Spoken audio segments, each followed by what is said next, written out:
New Berlin farmer has been acquitted of multiple charges.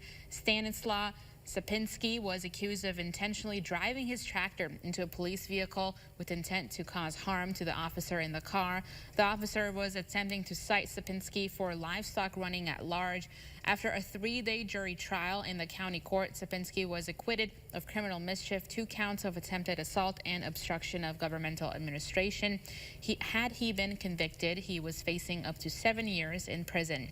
In a statement, Shenango County District Attorney Michael DeFerrari said, quote, "While we disagree with the decision that the jury made in this case, we certainly respect their verdict and the process that played out in court."